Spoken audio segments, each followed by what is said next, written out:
our amazing community. Welcome to Chalk Talk Uganda, the Educators Dialogue, where we amplify teachers' voices and share conversation in education realities. Today, we dive into special needs education and inclusion, a topic that is not just about policy, but a lived experience.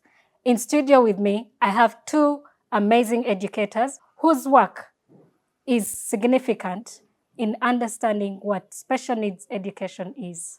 Welcome to our show. Our audience is eager to learn from you. Please tell us about yourself and what you do. Mary? Thank you. My name is Mary Chomjisha, and I'm a special needs teacher and practicing it as well.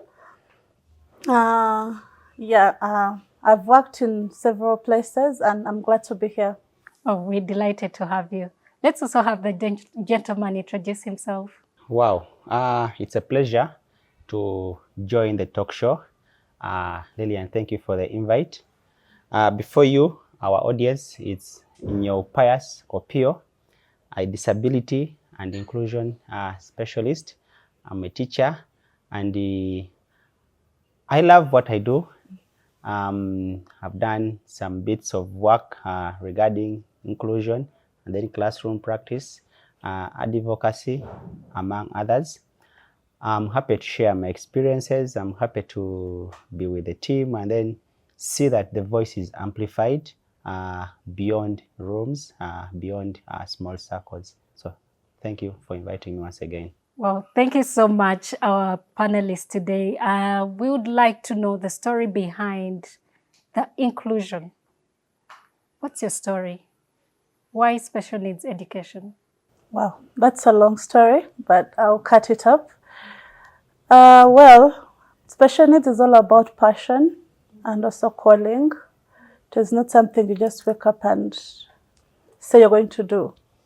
8 years back, I received that call and I've been started with a little in some organization helping out people with disability, helping them to get education, get the right things they need, and my heart drew to that end most times.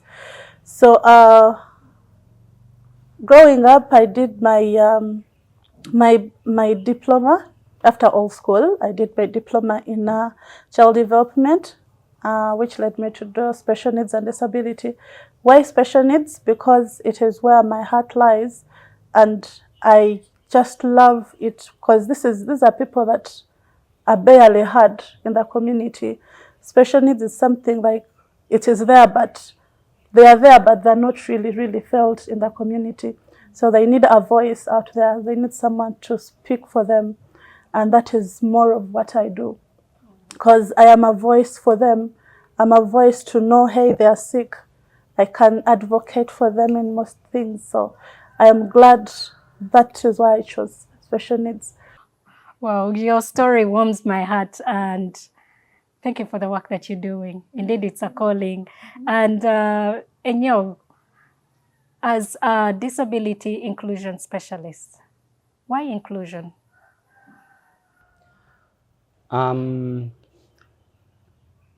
If I may answer you right, there are two sections of that question regarding your inquiry. First, I'll begin from her side of the story about passion. I mentioned earlier I'm a teacher. It's something that I've loved doing. When I was applying for my undergraduate, I went there, I applied for one course, which was education, and I was admitted. I studied it.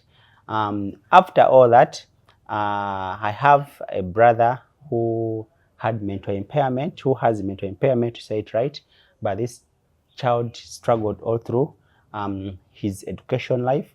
At school, he experienced all sorts of segregation, but something that surprisingly happened at home. This is a boy who in his senior 4 passed one subject, which was mathematics. He got grade 5 and failed the rest. What was the story behind him passing mathematics with that? The story behind it was because he had constant support from home. given that mom was a teacher. So to me, after the undergraduate, I came to realize that we have a case in the house that were ignored at school. So how many more cases do we have out there that people don't know about, or people are just ignoring intentionally? Yes, so now that's the story. So that's a passion, that's how the passion came about. Now, regarding your inquiry about why inclusion, it's something that inclusion to me is access, it's participation. I was reading somewhere, and we have to include because of 3 things. 1, skill development. 2, relationship. 3, being a member.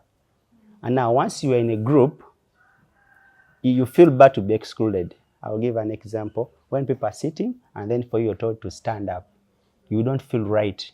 You want to be on the same page with peers, with colleagues. So it's about access, providing participation into something, and then you are able to realize your potential, you're able to grow, and then your abilities are nurtured. Basically, that's how I could say include. So we need to include because we have different skills, and once we tap into it, everyone, we can grow, we can shine, we can prosper, and then we can add value to our community. Well, personally, when you look at Ugandan schools, inclusiveness is just not part of them. Most schools just do not accommodate such students. So they end up just letting them be at home and no school for them.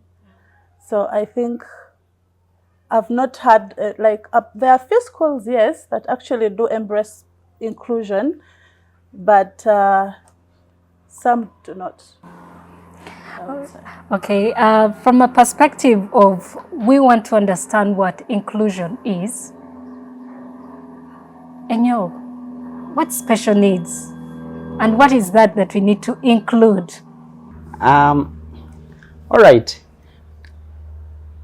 Special needs is that unique ability that you have. Now, the concept of inclusion comes in that how do we integrate your need in an existing environment, an existing nature.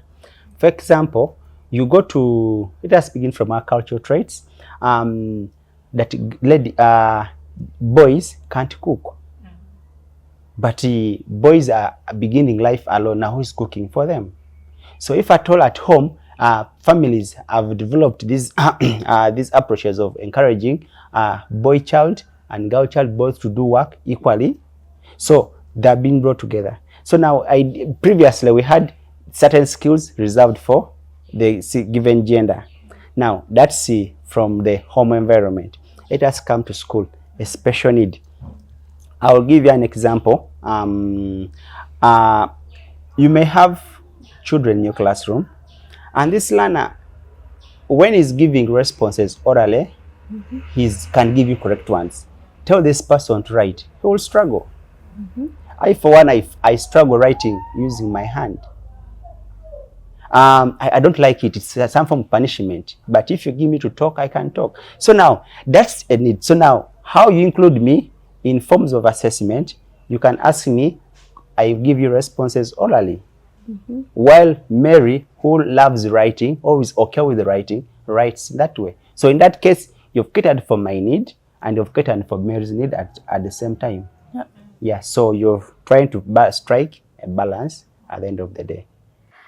Okay, Mary, basing from what he has said, that as teachers are striving to find a balance to cater for the diverse needs of learners, what challenges do you think are at stake already in relation, because every learner has different needs. And as a classroom teacher, you want to meet every learner need. What challenges do you encounter? Wow. Okay. There are a lot of challenges, most especially when it comes to identifying the child's disability.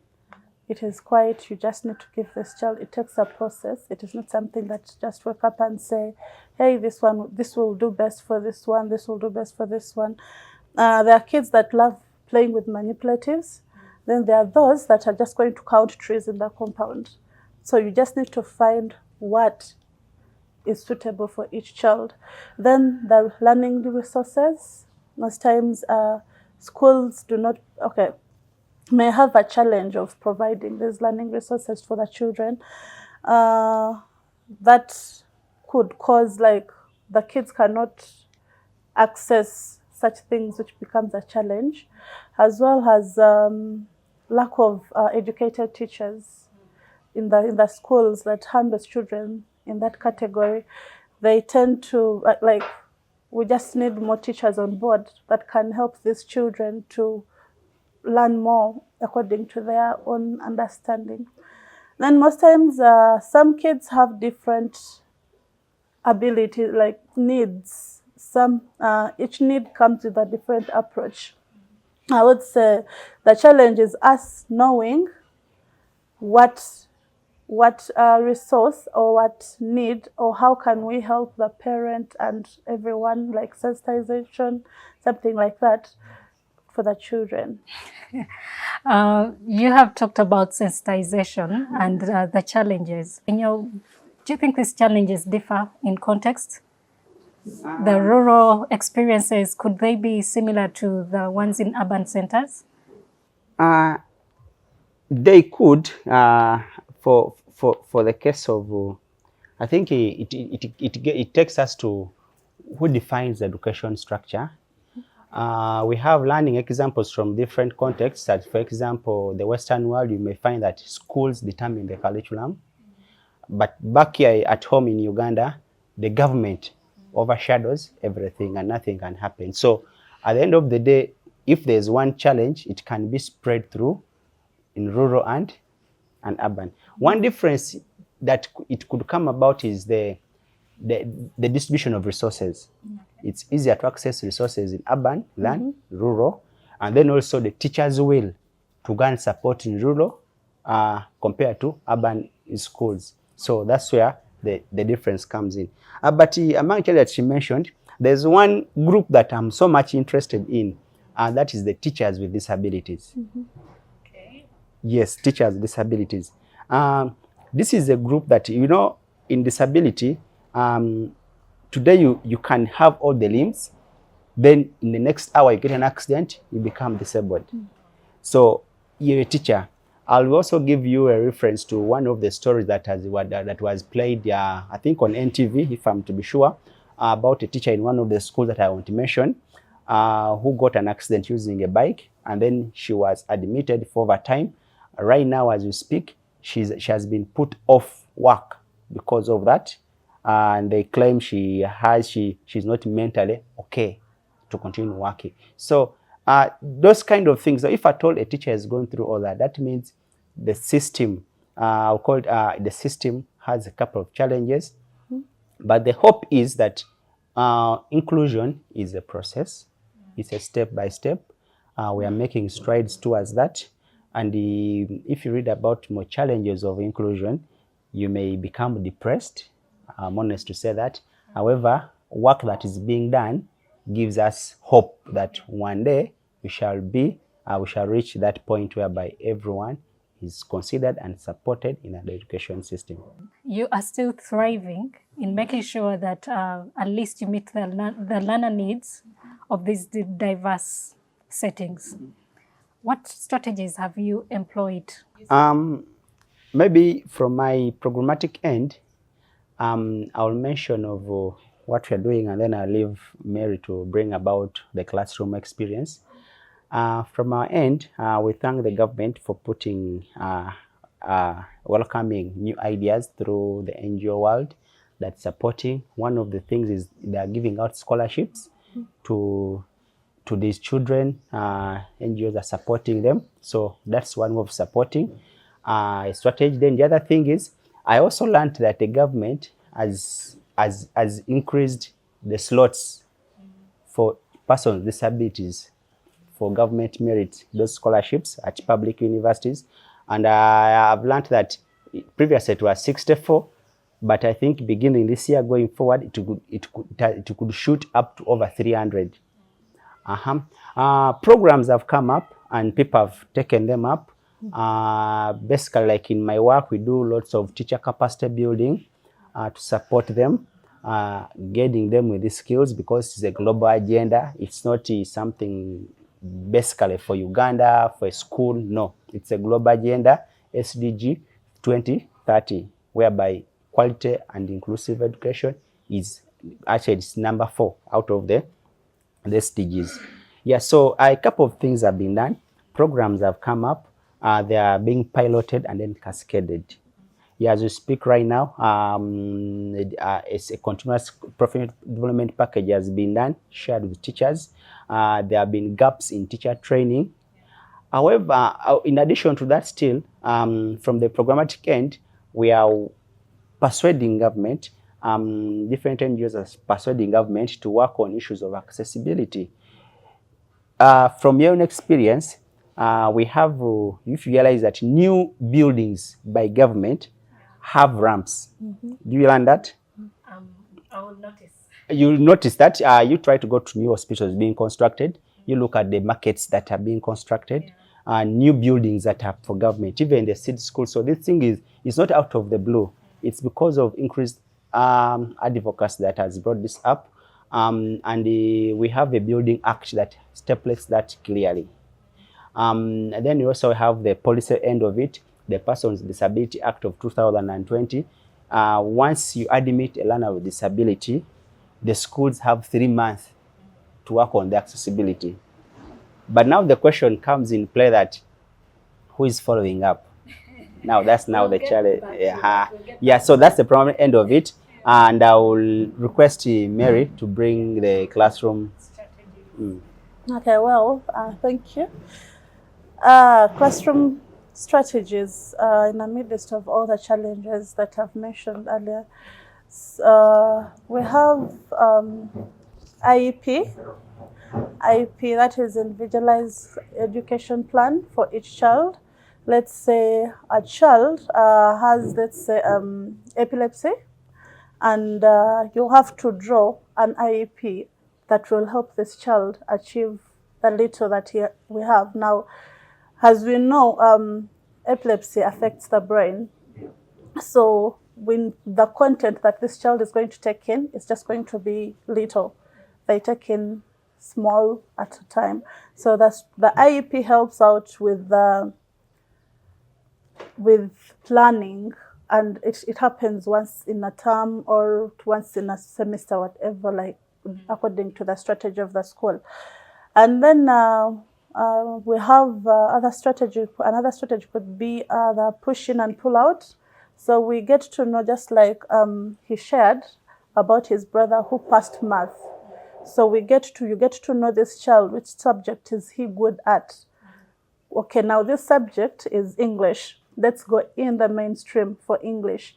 Then these other subjects that we are struggling can be, you pull them out, break down the content, and then you teach it at a slow pace. Let's say the school is looking at farming. For us, for that kid you have pulled out, you are literally going to focus on real hands-on farming. Let's get a hen, let's do this, let's put it somewhere, can we feed it? Mary, I want to step in there. I'm wondering whether at the end of the assessment, the summative assessment, as you're doing the pull-in, pull-out, did I get it right? Pull-in, pull-out. At the end of the day, we have a syllabus that we have to tick off. We have summative assessment that are mandatory for us to produce at the end of the day. And being that this is an inclusive school, that's the assumption that I'm making, how do you catch up? How can a teacher catch up?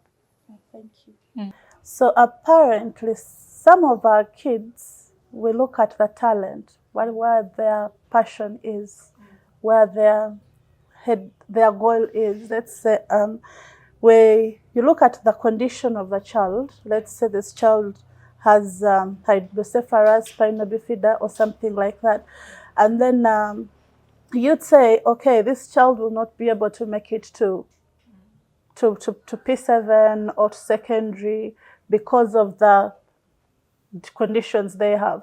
So you look at how they can survive. in the community? Are they able to feed themselves? Are they able to help themselves do certain things? Because at the end of the day, all we are trying to do is to create self-independence for them. So that's why I pull them out and teach them this little, let's say science, we are learning about this. You pull them out, you focus on something. So that it is able, that thing is going to help the child focus, like, for the future. Okay, thank you so much. As we try to align assessment alongside policy, as special needs, as disability inclusion specialists, the conversation around different assessments for national exams, is it something that we should anticipate for? That's a very beautiful question. I asked it in one of my classes about the same question, and this was the response. If we remove assessments, what are we replacing it with? That's the question. And we know the value systems have attached to national exam certificates, like the pass slips and all that. Without it, you can't go to the next step. You can't enter into a given department. So now that was the question. I've loved her response, and it reminded me of one definition of education, that education is the ability for you to use the knowledge to develop community. Otherwise, if you're able to do that, then your education wasn't relevant to you. So the time you spent in school wasn't important. So now, by the fact that she has mentioned of these extremes of learners who realize that they can't progress with this theoretical content, but you can teach them skills. Like she mentioned about the farming skills, this person will be able to grow food. I'll give you the extremes whereby you teach someone, like if I told there's a child if I told this person becomes deaf, like if I became deaf now, and then I learned sign language, the teacher should be able to celebrate because I'm able to communicate. A person with visual impairment, once he or she learns how to use a walking stick, because we know from a walking stick, this person is now independent and can go wherever he or she wants without support. However, those are the extreme ends of it all, but there are these basic things that we can do in class.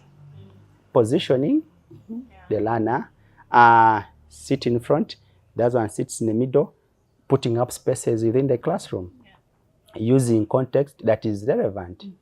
I read a book. I went to some schools there in the rural, and then I saw the content in there that talk about apples. This child, what about you giving an example of fruits, and then you're using an apple? Why not use a jackfruit? Because this is something that I can relate to. But you talk about apples. When am I going to see the apples? Yeah, so these are things that teachers have to know, that now it is content, context, and what am I going to do to present. Yes, so that's something that, I, for one, I know that special needs education is a topic in teacher education during teacher training, but we do not address it from the perspective that we can actually have learners with those special abilities. For instance, it's only until yesterday that I got to know that even a child being a genius is equally special need. So sometimes it is hard for us to know what makes it special and what qualifies for being special. So can you highlight examples here and there that fit under the category of special needs learners? All right. The Ministry of Education shared an identification tool, approved it for use, and as it listed 21 categories.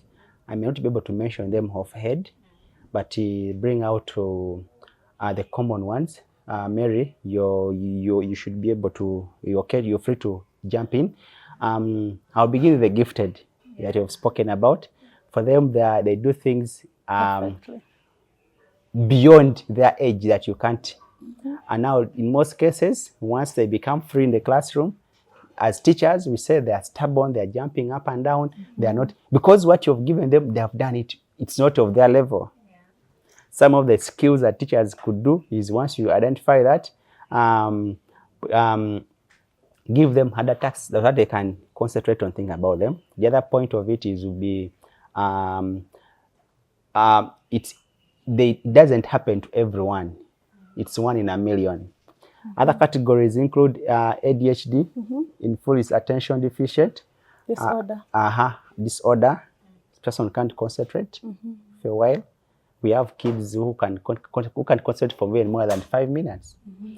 We have those ones with autism. It's a case. Its concern is social interactions. You see how I'm looking at you right in the face, but these ones struggle with that. Then social behavior. You find that when this person loves a given color, that is it. We have a couple of them.